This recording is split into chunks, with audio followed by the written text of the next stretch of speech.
ప్రియుడిని చంపిన కేసులో Kerala sessions court సంచలన తీర్పునిచ్చింది. శరణ్ రాజ్ ప్రేయసి గ్రీష్మకు ఉరిశిక్ష విధించింది న్యాయస్థానం. ఈ గ్రీష్మ గురించి మనం గతంలోనే ఓ వీడియో చేశాం. ఈ గ్రీష్మ కేసు అరుదైన కేసుల్లోనే ఇంకా అరుదైన కేసు కాబట్టి ఈ కేసులో వయస్సును పరిగణలోకి తీసుకోకుండా నిందితురాలు గ్రీష్మకు ఉరిశిక్ష విధించింది న్యాయస్థానం. అంతేకాదు షరోన్ ని హత్య చేసేలా గ్రీష్మకు సహకరించడంతో పాటు కేసులో కీలక ఆధారాలను ధ్వంసం చేసినందుకు ఆమె మేనమామ నిర్మలా కుమారన్కు 3 ఏళ్ల జైలు శిక్ష విధించింది. ఇక సెషన్స్ కోర్టు తుది తీర్పు వెలువరించక ముందు గ్రీష్మ తరపున న్యాయవాదులు కోర్టుకు తమ వాదనలను వినిపించారు. అందులో ముఖ్యంగా గ్రీష్మ చిన్న వయస్కురాలు, అలాగే ఉన్నత విద్యావంతురాలు, తాను మారేందుకు అవకాశం ఇవ్వాలని కోరారు. కానీ కోర్టు డిఫెన్స్ లాయరు వాదనలను తోసిపుచ్చారు. అయినా సరే గ్రీష్మ తరపు న్యాయవాదులు బలంగానే తమ వాదనలను వినిపించారు. కానీ న్యాయం మాత్రం షరోన్ వైపే నిలబడింది. మరి అసలు ఇంతకీ ఈ గ్రీష్మ ఏం చేసింది అనేది మరోసారి చూద్దాం. గ్రీష్మ ఈ నేరం చేసినప్పుడు ఆమె వయసు జస్ట్ 20 టచ్ చేసిందంతే. ఆమె చేసిన పని మాత్రం చార్లెస్ శోభరాజ్ రేంజ్ అంతా. ఉండేది తమిళనాడులోని కారకోణం. ఇది కేరళ సరిహద్దు గ్రామం. ఈమెకు 21 ఏళ్ల షరోన్ రాజ్ పరిచయం అయ్యాడు. కామన్ ఫ్రెండ్స్ ద్వారా గ్రీష్మ షరోన్ రాజులు కలుసుకున్నారు. ఈ షరోన్ కేరళ పరిధిలోకి వచ్చే నెయ్యూరు క్రిస్టియన్ కాలేజీలో బీఎస్సీ ఫైనల్ ఇయర్ చదువుతున్నాడు. ఇద్దరు 2 ఏళ్లు ప్రేమించుకున్నారు. శృంగారం వరకు వెళ్లారు.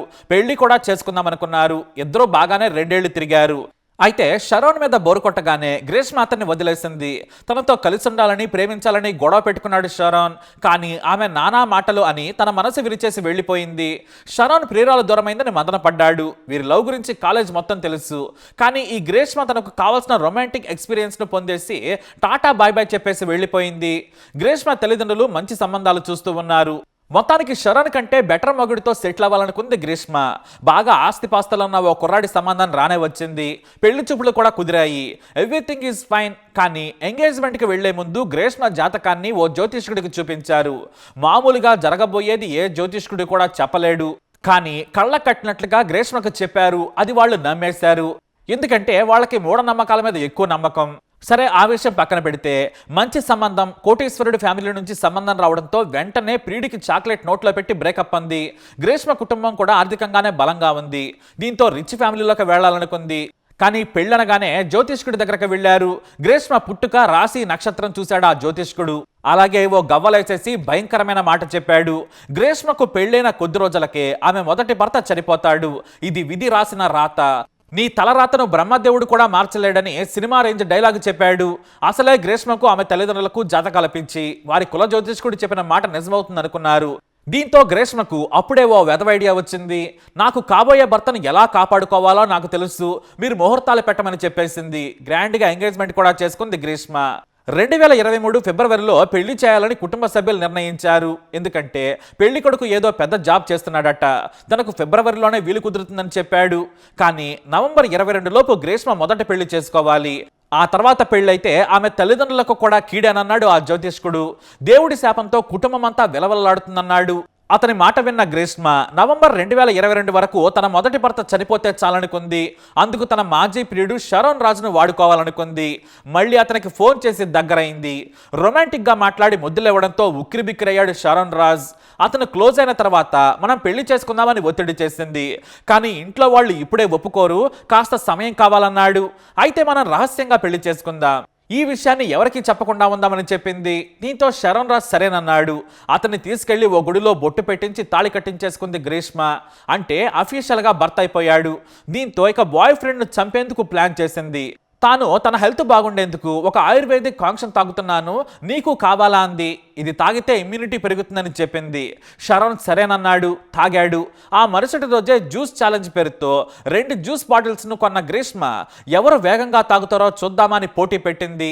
అయితే ఆమె వెనకాల జ్యూస్ బాటిల్స్ తీసుకొస్తుంటే వీడియో తీసి ఇన్స్టాలో పెట్టాడు షరోన్. కానీ ఆమె వీడియో వద్దని వారించింది. వీడియో తీయటం ముగిసిన తర్వాత విషాన్ని తెలివిగా షరోన్ బాటిల్లో కలిపేసింది. అది తాగిన కాసేపటికే వాంతులు చేసుకున్నాడు షరోన్. దీంతో తన ఇంటికి వెళ్దాం పద అంటూ ఇంటికి తీసుకెళ్ళింది. నీకు వాంతులు కాకుండా ఆయుర్వేదిక్ మందుందని మరికొంత విషయాన్ని ఇచ్చింది. అది తాగిన షరోన్ ఏం కాదని భావించాడు. తన ప్రియురాలు చంపుతుందని కలలో కూడా ఊహించలేదు.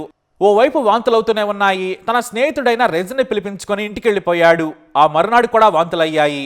నోరు మొత్తం కురుపులు వచ్చేశాయి. దీంతో షరోన్ ఇంటికి వచ్చిన గ్రీష్మ పలుకరించేందుకు వచ్చానని చెప్పింది. కొన్ని పండ్లు కూడా తీసుకొని వచ్చింది. అలాగే నీకోసం మంచి మందు తెచ్చాను, ఇది మాకు తెలిసిన ఆయుర్వేద డాక్టర్ ఇచ్చారు, కొద్దిగా తాగితే చాలని రేపటి వరకు లేచి కూర్చుంటామని చెప్పింది.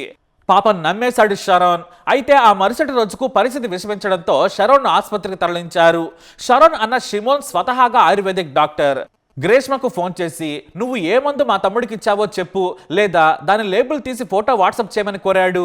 అయితే అందుకు గ్రేష్మ బాటిల్లో లేదు, నార్మల్గా వేరే గ్లాసులో పోసాము, నేను ఇచ్చింది మంచి మందే, బహుశా జ్యూస్ ఎక్స్పైర్ అయి ఉంటుందని చెప్పింది.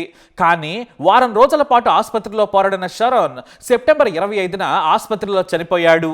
సెప్టెంబర్ 14వ తేదీన విషం తాగించింది గ్రేష్మ. ఆ తర్వాత ఒక్క ఆర్గాన్ పాడవుతూ వచ్చింది. డాక్టర్లకే అసలు షరోన్కి ఏమవుతుందో కూడా అర్థం కాలేదు. దీంతో డాక్టర్లు పోలీసులకు ఫిర్యాదు చేయాలని షరోన్ తండ్రి జయరాజుకు సూచించారు. బాడీలో విష పదార్థం ఉంది, బెయిలు రూబిన్ ఉంది. అంతేకాదు యాసిడ్ తరహా కెమికల్ ఉండడంతో ఆర్గాన్స్ అన్ని ఒక్కొక్కటిగా పనిచేయకుండా పోయాయని చెప్పారు. దీంతో పోలీసులకు ఫిర్యాదు చేయగా విచారణ చేశారు. గ్రేష్మ మాత్రం నన్ను ఇబ్బంది పెట్టద్దు, నాకు అసలే ఫిబ్రవరిలో పెళ్లి కావాల్సి ఉంది, అతని కొడుకు చనిపోవడంతో బాధలో నా పేరు చెబుతున్నారు, నాకేం సంబంధం లేదని చాలా ధీమాగా పోలీసులకు చెప్పింది. పోలీసులు కూడా మొదట పాడైపోయిన జ్యూస్ తాగడం వల్ల చనిపోయి ఉంటాడని భావించారు. ఎందుకంటే జిల్లా మేజిస్ట్రేట్ ముందు మరణ వాంగ్మూలం ఇచ్చాడు షరోన్. తన ప్రియురాలకి తన చావుకి ఎలాంటి సంబంధం లేదని చెప్పాడు. దీంతో పోలీసులు కేసును క్లోజ్ చేశారు. అయితే షరోన్ మరణంపై సంతృప్తి చెందలేదు తల్లిదండ్రులు, బంధువులు.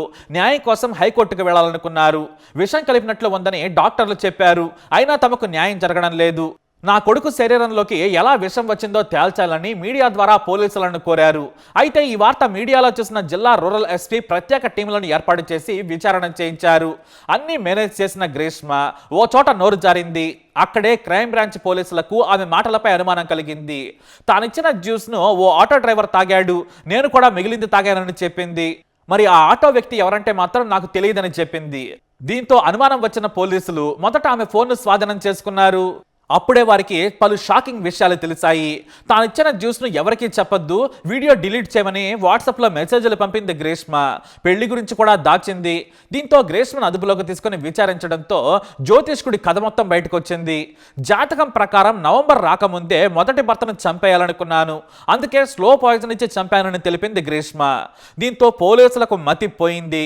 ఎందుకంటే ఎన్నిసార్లు ప్రశ్నించినా సరే నాకేమీ తెలియదని కబుర్లు చెప్పేది. కేవలం పెళ్లి చేసుకుందామని రొమాంటిక్ గా రెచ్చగొట్టి ఇంటికి పిలిపించుకున్నానని తెలిపింది. ఆ తర్వాత విడతల వారీగా విషం కలిపి చంపానని ఒప్పుకుంది. దీంతో ఆమెను అరెస్టు చేసి జైలుకు పంపారు పోలీసులు. అయితే గ్రేష్మ తల్లి పాత్ర ఎక్కువగా ఉంది, అలాగే మేనమామ పాత్ర కూడా. పెళ్లి సంబంధం కుదుర్చుకున్న తర్వాత అమాయకుడైన నా కొడుకును ట్రాప్ చేశారు, జాతకం కోసం చంపారు. షరోన్ ఇంటికి వెళ్ళిన ప్రతిసారి వారింట్లో ఎవరు ఉండేవారు కాదు, కావాలనే అందరూ వెళ్లిపోవడంతో మాయమాటలు చెప్పి విషం తాగించారు. 4 సార్లు షరోన్ వారింటికి వెళ్ళినా కూడా ఎవరూ లేరు. ఆమె తండ్రి పనికి వెళ్ళినా తల్లి కావాలనే విషం కల్పించి బయటకు వెళ్లి ప్లాన్ చేసిందని ఆరోపించారు. విచారణ చేసి ఆమె మీద కూడా హత్య కేసు నమోదు చేయాలని డిమాండ్ చేశారు.